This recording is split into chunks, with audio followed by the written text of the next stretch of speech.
नमस्कार साथियों, स्वागत है आप सभी का हमारे इस YouTube channel study with Ravi पर। प्यारे बच्चों, आज की इस लेक्चर्स में हम बात करने वाले हैं क्लास 12th के हिस्ट्री के चैप्टर नंबर 8 के इम्पोर्टेंट एंड सेलेक्टेड क्वेश्चंस। प्यारे बच्चों, जो कि एकदम फैक्ट पर मैं बताऊंगा। ये क्वेश्चंस जो है प्यारे बच्चों ऑलरेडी पूछे गए आपके बिहार बोर्ड के एग्जाम में और बार बार पूछा गया सवाल है, तो बिल्कुल भी मिस ना करें आज के इस लेक्चर्स को और ध्यानपूर्वक देखने का प्रयास करें। कुछ ही मिनट में सारे के सारे प्रश्न मैं आपको कराने का प्रयास करूंगा, टाइम वेस्ट बिल्कुल भी नहीं करने वाले। चलिए पहला नंबर क्वेश्चन से शुरुआत करते हैं। तो 16वीं और 17वीं सदी के दौरान जो हिंदुस्तान में लगभग जितने प्रतिशत लोग गांव में रहते थे वह संख्या थी, तो कितना प्रतिशत जो है लोग गांव में रहा करता था वो आपसे संख्या यहाँ पे पूछा जा रहा है। तो उम्मीद तो है सभी का आंसर राइट आएगा। यहाँ पे बताने का प्रयास करेंगे आप लोग फटाफट से कि कितना प्रतिशत, 85, 75, 65 या 95%। याद रखिए, हम लाजवाब क्वेश्चंस को लाते हैं और इस प्रकार के प्रश्न जो है आपके अभी भी मंथली एग्जाम में पूछे जा रहे हैं।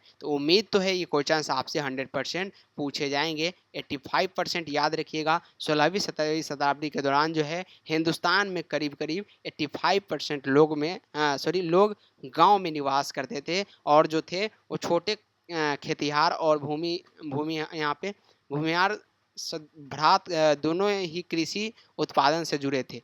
तो देख सकते हैं कुछ इस प्रकार से स्टेटमेंट भी इस क्वेश्चंस के लिए लाया गया। पीडीएफ के लिए टेलीग्राम चैनल को ज्वाइन कर लीजिएगा, डिस्क्रिप्शन में लिंक है। साथ ही साथ अगला नंबर क्वेश्चन ये रहा कि मुगल काल में जितने लोगों के क्या है, मुगल काल में जितने वर्गों के लोग कृषि उत्पादन से जुड़े थे तथा वे दोनों ही फसल के हिस्से के दावेदार थे। तो ये जो होगा इसके लिए छोटे खेतिहार और भूमिहार जो थे संभ्रात बिल्कुल राइट आंसर होगा, ऑप्शन नंबर बी।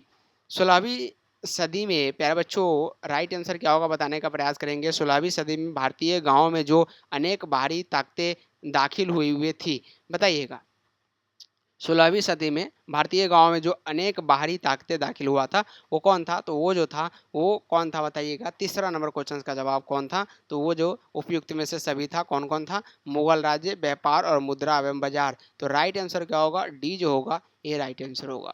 मुगल कालीन ऐतिहासिक स्रोतों में शामिल था। मुगल कालीन ऐतिहासिक स्रोतों में शामिल था तो उपयुक्त सभी था। ऐतिहासिक ग्रंथ भी थे, सरकारी और गैर सरकारी दस्तावेज भी, उस कालकंस में बनी इमारतों का स्मारक भी था। यानी ऑलरेडी ये सभी थे वहाँ पे, यानी उपरोक्त में से सभी। ऑप्शन नंबर डी जो होगा इस प्रश्न का राइट आंसर होगा। देख सकते हैं स्टेटमेंट आपके सामने है, आप इसे पढ़ सकते हैं, जो कि एनसीईआरटी से लाया गया है। मुगल काल के भारतीय फारसी स्रोत किसान के लिए आमतौर पर प्रयोग करते थे। क्या प्रयोग करते थे? तो उपयुक्त सभी। रैयत और रियाया, मुजरियान और आसामी या किसान, ये सभी का प्रयोग वो लोग करते थे, याद रखेंगे। अगला नंबर क्वेश्चन है कि मुगल काल में भारत में सबसे ज़्यादा उगाई जाने वाली फसल थी। तो सबसे ज़्यादा जो मुगल काल में उगाई जाने वाली फसल थी चावल, गेहूं, ज्वार, बाजरा इत्यादि था, याद रखेंगे। ऑप्शन नंबर ए जो होगा बिल्कुल इस प्रश्न का राइट आंसर होगा। बाबर के स्मरणों का मूलतः सही नाम एवं भाषा ठीक है, तो ये तुझ ए बाबरी एवं तुर्की, याद रखेंगे। Option number A right answer होगा। भूखमरी और महामारी के बावजूद जो है 1600 से 1700 के बीच भारत की आबादी करीब हो गई थी। भारत की आबादी जो करीब थी 5 करोड़ था, याद रखेंगे। कितना था? 5 करोड़ भारत की आबादी थी। स्टेटमेंट आप पढ़ लीजिएगा, मैं यहाँ पे बिल्कुल भी नहीं पढ़ रहा, टाइम वेस्ट आपका होगा। सिर्फ क्वेश्चंस की बात हम लोग कर रहे हैं। तो 9 नंबर क्वेश्चन ये रहा आपके स्क्रीन के सामने। खरीफ फसल किस ऋतु में होती है, बताइएगा। तो खरीफ फसल के अगर बारे में बात करेंगे प्यारा बच्चों, किस ऋतु में उगाई जाती है खरीफ फसल? याद रखिएगा ये पतझड़ में उगाई जाती है। ऑप्शन नंबर यहाँ पे बी राइट आंसर होगा, पतझड़। अगला नंबर क्वेश्चन ये रहा, रबी फसल किस ऋतु में उगाई जाती है? तो फटाफट से सॉल्यूशन हम कराते हैं। वसंत ऋतु, याद रखेंगे। आईने के अनुसार सिंचाई वाले क्षेत्र में वर्ष में कुल फसलों होती है तो 3 फसल होती है मैक्सिमम, याद रखिएगा। अगला नंबर क्वेश्चन है कि आइन हमें बताती है कि फसलों की दोनों ऋतुएं मौसमें को मिलाकर आगरा में जितने किस्मों की फसल कुल उगाई जाती थी वह संख्या बताइए। तो वो संख्या अगर आपको बताना है तो 12 नंबर क्वेश्चंस पर फोकस कीजिएगा।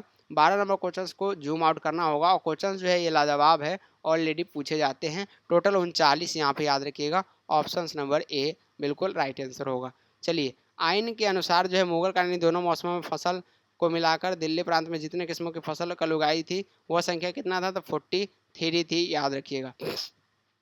भारत में 17वीं सदी में जो फसल के रूप में अफ्रीका और स्पेन को रास्ता आई थी उसका नाम बताइए, तो वो जो है मक्का। याद रखिए, option number A right answer होगा। 17वीं सदी में जो नए फसल और सब्जियां भारत में नई दुनिया से लाई थी उसका नाम बताइए, या उनमें शामिल थे, तो उनमें जो है टमाटर, आलू, मिर्च, अनानास और पीपल था। याद रखिएगा। कुछ इस प्रकार से प्रश्न पूछे जाते हैं जो कि आपको थोड़ा बोरिंग फील हो रहा होगा, तो याद रखिएगा। मुगल काल में एक सामूहिक ग्रामीण समुदाय का हिस्सा हुआ करता था, वो था खेतीहार, किसान, पंचायत और गांव का मुखिया या मुकदमा। याद रखिएगा। अगला नंबर क्वेश्चन है कि पंचायत का सरदार एक मुखिया था जिसे कहते थे, उसको हम लोग मुकद्दम या मुखिया कहते थे। याद रखेंगे।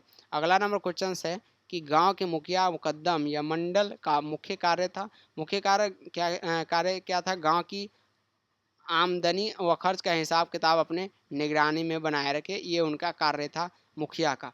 राजस्थान और महाराष्ट्र दोनों प्रांत भारत के जिस भाग में आते हैं वे कौन थे? तो वो पश्चिमी भाग थे। याद रखेंगे। अगला नंबर क्वेश्चन है कि खाली पड़ी लेकिन उपजाऊ जमीन जो दस्तकारों के पुश्तैनी अधिकार वाली बन गई तथा जिसे ऐतिहासिक भाषा में मिरास या वतन कहा गया, उसका संबंध मुख्यतः देश के किस क्षेत्र से? उसका नाम बताइएगा, तो वो महाराष्ट्र।